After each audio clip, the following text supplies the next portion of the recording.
arguments of complex number in different quadrants. If we have x and y axis, this is our first quadrant, this is second quadrant, third quadrant, fourth quadrant. These are the four quadrants by the x-axis and y-axis. If we have in first quadrant, the coordinate will be positive. Both coordinate will be positive. In the second quadrant, x is negative, y is positive. In third quadrant, both are negative. X and y both are negative. x positive y negative. इस तरीके से point मिलते हैं quadrants में. यहाँ पे आप लोग को 4 केसेस दिए हुए हैं आर्ग्यूमेंट्स के. If x is strictly greater than 0 and y is strictly greater than 0 then p of x y lies in first quadrant. अगर x और y आपका पॉजिटिव होगा, स्ट्रिक्टली ग्रेटर देन मतलब पॉजिटिव, तो आपका जो p ऑफ एक्स वाई है ये आपका फर्स्ट क्वाड्रेंट में होगा. और आपका एंगल ऑफ रोटेशन जो है इन बिटवीन 0 to 90 डिग्री है. आपका 0 डिग्री है, 90 डिग्री, 180 डिग्री, 270 एंड 360. इस तरीके से तो आपका जो एंगल है थीटा, अगर आप फ़र्ज़ कर रहे हो थीटा इक्वल टू अल्फ़ा, है ना, तो ये आपका रहेगा इन बिटवीन 0 एंड 90. और 0 और 90 को हम लोग लिख सकते हैं इन बिटवीन 0 एंड π/2. यानी आपका थीटा जो है वो 0 डिग्री और 90 डिग्री के बीच में होगा अगर आपका दोनों पॉजिटिव है तो x एंड y. ठीक है. Next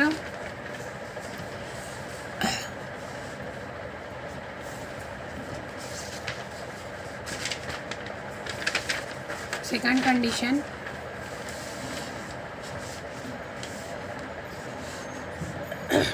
second case, if x is strictly less than 0 and y is strictly greater than 0. अब x को निगेटिव बोल रहा है और y को पॉजिटिव बोल रहा है, तो ये जो p ऑफ एक्स वाई है is lies in second quadrant में होगा. ठीक है. अब आपका एंगल जो है वो एंगल ऑफ रोटेशन जो है वो यहाँ से हो रहा है टुवर्ड्स एक्स एक्सिस हो रहा है. एक्स एक्सिस से रोटेट हो रहा है, मतलब थीटा आपको ये मिलेगा. और ये जो रिमेनिंग एंगल है वो आपका अल्फ़ा होगा. ये यहाँ जहाँ से आपको पी जो एक्सिस है, पी जो पॉइंट है वो मिल रहा है. आप जानते हैं कि ये जो पूरा एक्स एक्सिस है वो 180 डिग्री का है. 180 मीन्स पाई. इसमें से अगर आप अल्फ़ा निकाल दोगे 180 में से, तो आपको थीटा जो एंगल है वो मिल जाएगा. तो थीटा की वैल्यू होगी पाई minus alpha. Theta is pi minus alpha. और अल्फ़ा जो है वो आपका लाई करेगा इन बिटवीन 90 एंड 180. ये आपका 90 है, ये 180 है ना. आप अल्फ़ा को डिफ़ाइन कर रहे हो इन टर्म्स ऑफ थीटा, इसलिए थीटा आपका जो है वो कहाँ होगा, इन बिटवीन π/2 टू पाई. और थीटा को आप क्या बोल रहे हो कि थीटा जो है वो पाई माइनस अल्फ़ा है. थीटा जो है पाई माइनस अल्फ़ा है. ठीक है. Next third case, if x is strictly less than 0 and y is strictly less than 0. अगर दोनों strictly less than 0 means negative हैं, तो p of x y lies in third quadrant, तीसरे quadrant में रहेगा अगर आपका दोनों पॉइंट निगेटिव है तो. ठीक है. यहाँ पे आपका एंगल ऑफ रोटेशन जो है 0 से, ये आपका ये थीटा होगा. और यहाँ जहाँ से रोटेशन आपको p का मिल रहा है वो एंगल आपका होगा अल्फ़ा. वो एंगल होगा आपका अल्फ़ा. अब alpha is pi plus alpha अगर करेंगे तो आपको थीटा की वैल्यू मिल रही है. थीटा ही आपका पूरा इतना रोटेशन है ना. तो पाई प्लस अल्फ़ा, ये जो है थीटा डिफाइन हो रहा है. And theta is in between, theta कहाँ होगा, इन बिटवीन पाई एंड 3π/2. ये होगा 0 π/2 पाई 3π/2 2 पाई. इस तरीके से तो आपका थीटा जो है वो पाई प्लस अल्फ़ा है और थीटा आपका इन बिटवीन पाई एंड 3π/2 है। आपको यहाँ पे मिलेगा P in third quadrant. Fourth, if x is strictly greater than 0 and y is strictly less than 0 then P of x y lies in fourth quadrant में होगा। ठीक है, अब ये आपका जो है वो पूरा जो रोटेशन, एक रोटेशन जो है वो 2π का होता है, 360 डिग्री है ना। उसमें से ये आपका ये इतना जो रोटेशन है वो थीटा है और ये रिमेनिंग जो है वो अल्फ़ा है ना। तो पूरे 2π में से अगर आप अल्फ़ा निकालोगे तो वो आपको थीटा का रोटेशन मिलेगा। Theta equal to 2π minus alpha, that means 3π/2। Theta is less than 3π/2 and greater than, theta is in between 3π/2 and 2π, ये आपको मिलेगा। यानी आपका जो है एंगल कहाँ होगा, 3π/2 और 2π के दरमियान होगा। उसके बाद है properties of modulus of complex number. Properties of modulus of complex number. If Z1 Z2, अगर आपका Z1 और Z2 दो कॉम्प्लेक्स नंबर है तो मॉड्यूलस ऑफ Z जो है अगर 0 है आपका, तो this implies Z equal to 0। यानी आपका जब Z 0 होगा तो मॉड्यूलस ऑफ Z जो है वो 0 होगा। दैट मीन्स अगर आपका Z 0 है मतलब आपका कॉम्प्लेक्स नंबर 0 है। Complex number x plus y अगर 0 है, अगर 0 है मतलब x 0 है, y 0 है, यानी imaginary of Z 0 and real of Z 0। ठीक है, next, modulus of Z equal to modulus of minus Z।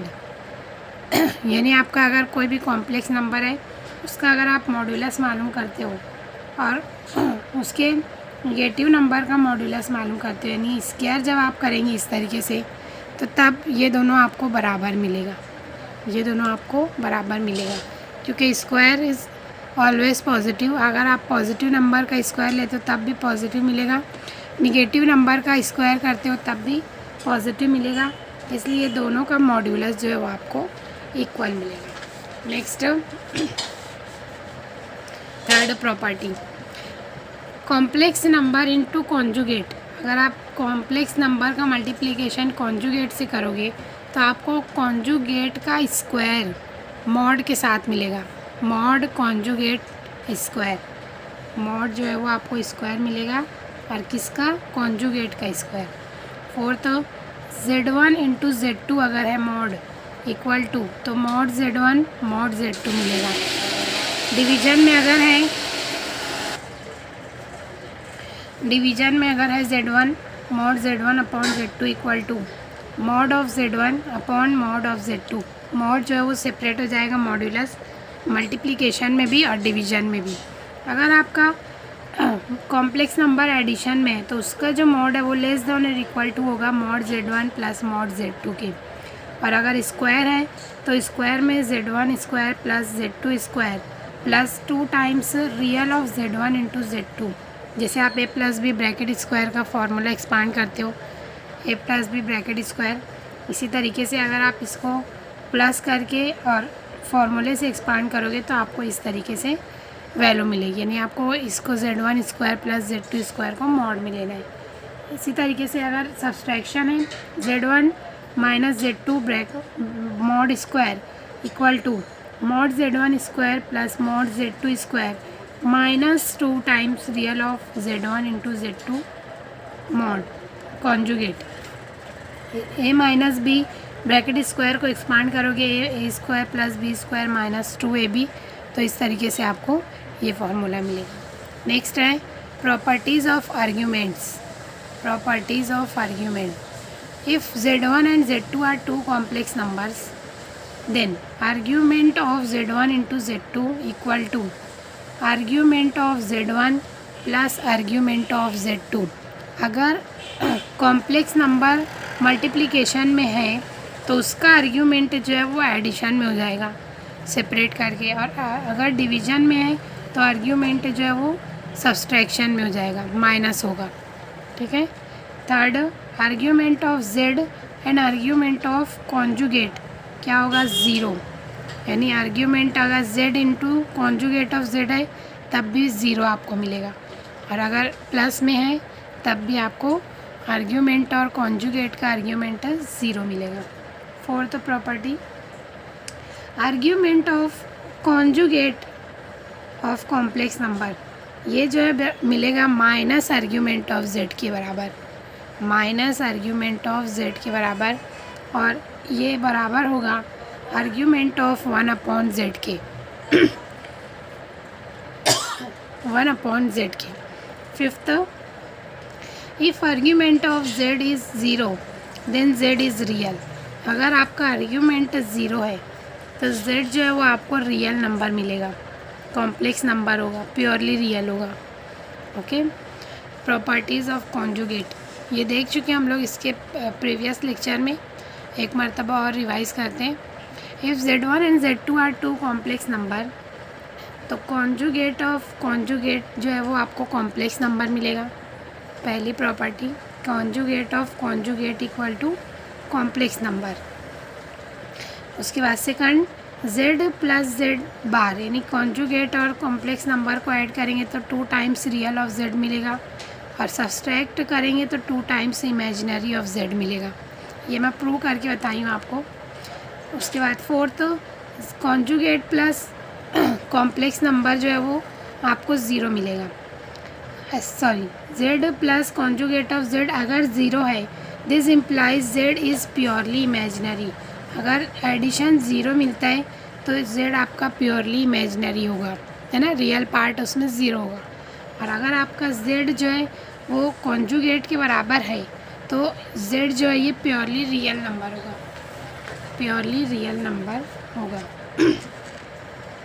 अगर z into conjugate of z करते हो, z into conjugate of z, तो वो बराबर होगा रियल ऑफ z स्क्वायर,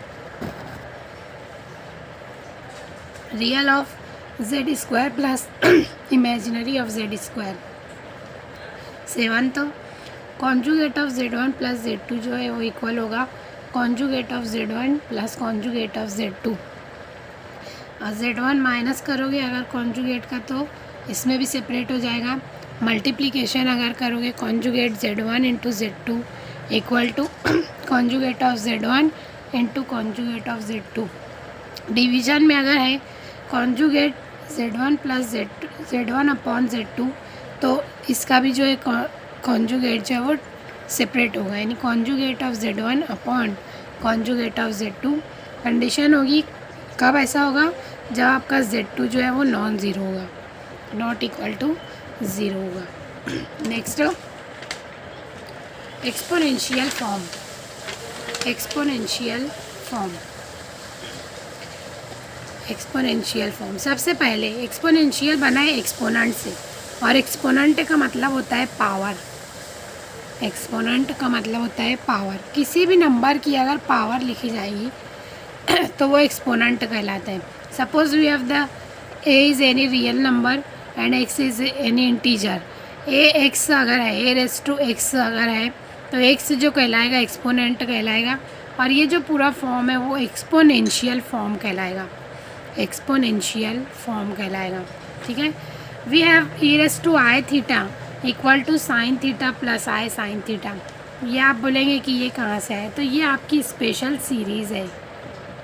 जब आप नेक्स्ट चैप्टर पढ़ेंगे सीक्वेंस एंड सीरीज़, तो उसमें आपको ये सीरीज़ आएगी, तब मैं ये आपको एक्सप्लेन करूँगी। अभी हमको सिर्फ इतना याद रखना है कि E raise to I theta की जो वैल्यू होती है कॉस थीटा प्लस आई साइन थीटा होती है।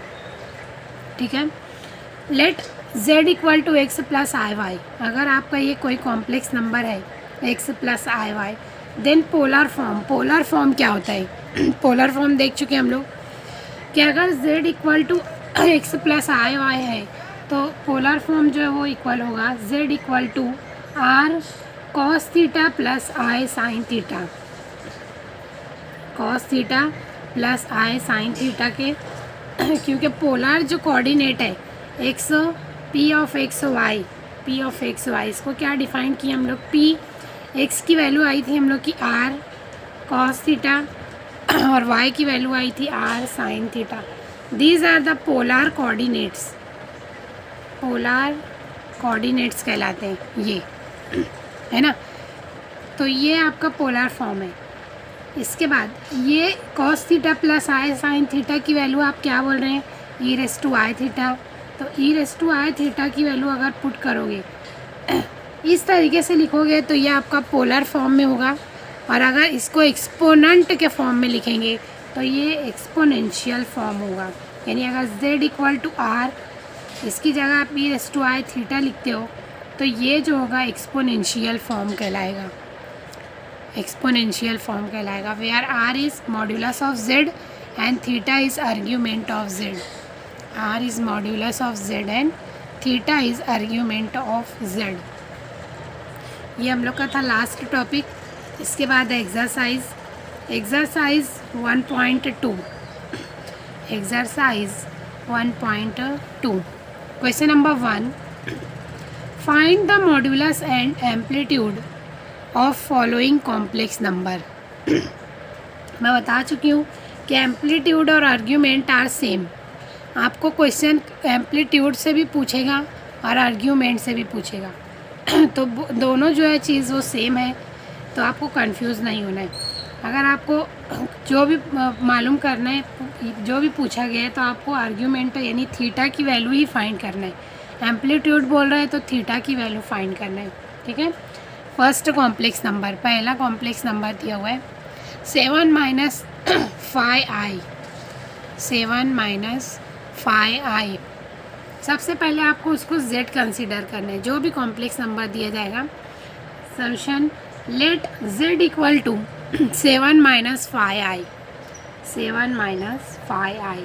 हियर आप इसको कंपेयर करेंगे x प्लस आई वाई से नंबर को x प्लस आई वाई से कंपेयर करेंगे तो आपको x जो है वो 7 मिलेगा और y माइनस 5 मिलेगा, y की वैल्यू माइनस 5 मिलेगी। Therefore mod z equal to r, mod z equal to modulus of z r under root x square plus Y square, x square plus Y square. Modulus हम लोग find कर चुके हैं इसके पहले। Under root x का square 7 square plus y का square minus 5 square. 7 का स्क्वायर होगा 49 और माइनस 5 का स्क्वायर होगा 25। अंडर रूट 49 प्लस 25 ऐड करेंगे आप तो मिलेगा अंडर रूट 74। अगर आपका ये सिंपल होता है तो सिंपल करना है, अदरवाइज़ इसको वैसे ही रखना है आप। तो ये होगा आपका modulus of z। Next amplitude of z, theta is given by, theta क्या दिया हुआ है, tan inverse of y upon x, tan inverse of y upon x। अगर आपका कॉम्प्लेक्स नंबर आप a प्लस आई बी के फॉर्म में लोगे तो b अपॉन a होगा, ठीक है। tan इनवर्स ऑफ माइनस 5, आपका y की value minus 5, minus 5 upon 7, minus 5 upon 7। अगर यहाँ पे आपका tan inverse of minus theta है, माइनस ऑफ एंगल है अगर, तो ये आपका माइनस tan इनवर्स थीटा हो जाता है। Same for tan theta, tan theta, tan of minus theta जो है वो इक्वल होता है माइनस ऑफ tan थीटा के। और ये आपका इन्वर्स फंक्शन है तो इन्वर्स फंक्शन के लिए भी प्रॉपर्टी सेम है। आपका साइन ऑफ माइनस थीटा है तो माइनस साइन थीटा होगा, कॉस माइनस थीटा है तो कॉस थीटा होगा। ये आप ट्रिग्नोमेट्री में सेकंड या थर्ड चैप्टर में आप इसको पढ़ेंगे, साइन फर्स्ट पेपर में। तो ये होगा आपका माइनस बाहर आएगा, tan इनवर्स ऑफ 5/7 क्या हो जाएगा, tan इनवर्स ऑफ 5/7। ये मज़ीद और सिंपल नहीं होगा, इसलिए ये आपका एम्पलीट्यूड कहलाएगा। ये होगा आपका amplitude. Next example question number 2, question number 2, √3 plus √2i, √3 plus √2i, let z equal to √3 plus √2i। Here x is √3 and y is √2। X और वाई की वैल्यू कंपेयर करके फाइंड करेंगे तो एक्स और वाई की वैल्यू जो है वो इस तरीके से फाइंड होगी। Mod z equal to x square plus Y square, √3 का स्क्वायर, √2 का स्क्वायर। स्क्वायर रूट और स्क्वायर जो अगर होता है तो वो कैंसिल हो जाता है, तो आपको मिलेगा √3 + 2। स्क्वायर और स्क्वायर रूट कैंसिल हो गया। √3 + 2 मतलब √5, तो आपका मॉड्यूलस ऑफ z आया है √5, मॉड्यूलस ऑफ z √5।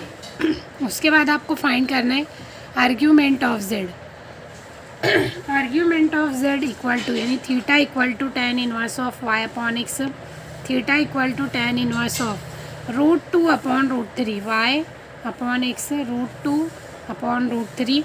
ये दोनों अलग अलग रूट में आप एक रूट में लिखेंगे तो theta equal to tan inverse of √2 upon 3, ये आपका होगा argument.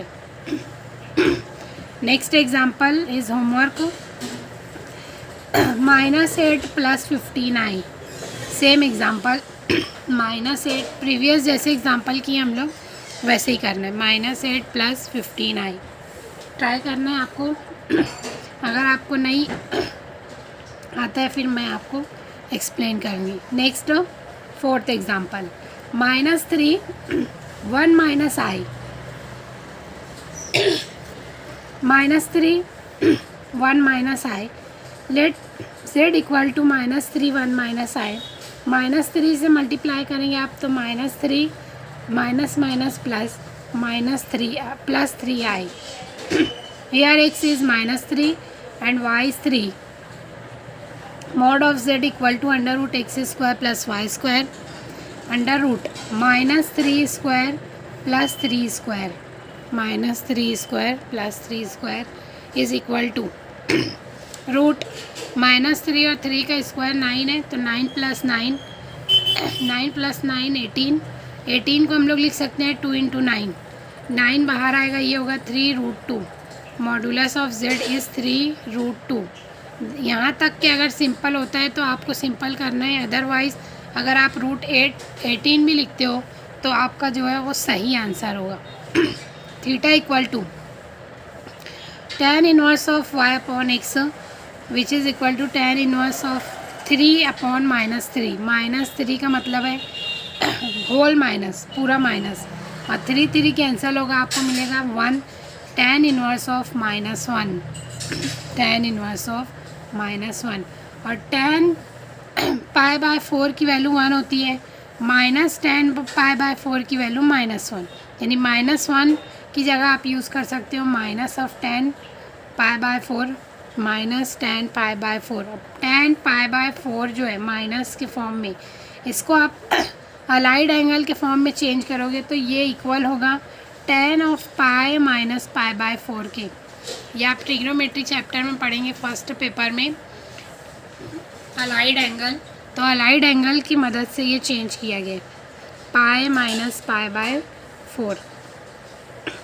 tan inverse into tan, अगर tan inverse into tan theta equal, ये बराबर होता है थीटा के। कोई भी फंक्शन अगर है यानी tan inverse of tan x, ये x के बराबर होगा। tan इनवर्स और tan जो है वो कैंसिल हो जाता है। सिमिलरली tan इनवर्स और tan कैंसिल होगा, आपको मिलेगा पाई - π/4, पाई - π/4, और ये बराबर होगा 3 π/4 के, 3 π/4 के बराबर होगा। एलसीएम जब आप लोगे तो आपको मिलेगा 3 π/4, यानी मॉड्यूलस आपका है 3√2 और एम्पलीट्यूड मिलेगा 3 π/4, 3 π/4। Next 5th example, let z equal to -4 - 4i, -4 - 4i, z equal to, let z equal to -4 - 4i। Here x equal to -4, y equal to -4, mod of z equal to under root x square plus Y square equal to under root -4 bracket square plus -4 bracket square. -4 का square 16 under root 16 plus 16 under root 32। 32 को हम लिख सकते हैं 4, 32 को लिखेंगे 16 into 2, 16 बाहर आएगा 4 होगा 4√2, यानी मॉड्यूलस ऑफ z आपको क्या मिला है 4√2। नेक्स्ट आपको फाइंड करना है amplitude. Theta equal to tan inverse of y upon x, theta equal to tan inverse of -4 upon -4 that is 1, और tan इनवर्स ऑफ 1 जो है वो कितना होता है π/4। डायरेक्ट आप tan इनवर्स की वैल्यू भी लिख सकते हैं, इसकी वैल्यू होती है जब आप इनवर्स फंक्शन पढ़ेंगे तो उसका भी आपको टेबल है। tan इनवर्स ऑफ 1 की वैल्यू होती है π/4, इस तरीके से भी आप लिख सकते हो, और आप डायरेक्ट उसकी वैल्यू भी लिख सकते हो π/4। Next example is homework √3 - i, it will be homework।